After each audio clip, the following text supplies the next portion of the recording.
আপনি রাতে ভালো মানুষ ঘুমিয়েছেন, সকালে আর ঘুম থেকে উঠছেন না, কি ব্যাপার? আর ঘুম থেকে উঠছেন না, এত ডাকাডাকি।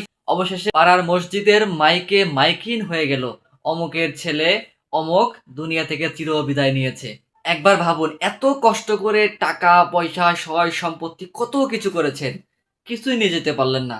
কোনো কিছুই কিন্তু কবরে যাওয়ার পরে আপনারা কাজে দিবে না, তাহলে কাজে দিবে কি? কাজে দিবে হচ্ছে আপনার নেক আমল, মানুষের দোয়া।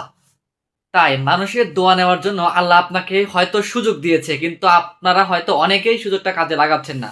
এই যে দেখেন, নিয়ে আসছি আমরা কম্বল। এখন শীত পড়ে গেছে, প্রচুর শীত। এই শীতে আমরা একটা কম্বল দিচ্ছি, এই যে বাংলাদেশি কম্বল। এটা হচ্ছে নারায়ণগঞ্জে তৈরি করা। আপনি আমাদের থেকে এটা 5 পিস, 10 পিস, 15 পিস, জাস্ট যেরকম মনে হয় নেবেন, নিয়ে গরিব দুঃখীদের দান করতে পারবেন চাইলে। আপনার আশেপাশে হাজারো গরিব মানুষ আছে, আপনি একটু দেখার চোখে দেখলেই বুঝতে পারবেন। তারা দেখবেন অনেকে শীতে কাতরাচ্ছে, ভালো কম্বল নাই, কাঁথা নাই। তাদেরকে আপনি কি করবেন, এগুলো সদকা করতে পারবেন। সদকা সম্পর্কে কিন্তু অনেক হাদিস রয়েছে, আপনারা চাইলে দেখতে পারেন।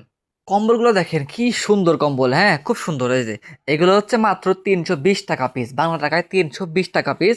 খুব সুন্দর, এই দেখেন। এবং আরেকটা আছে, এটা কালো রঙের, এটা হচ্ছে 550 টাকা। 550 টাকা এবং 320 টাকা। আপনারা চাইলে এক একজন 10 পিস 12 পিস করে নিতে পারেন।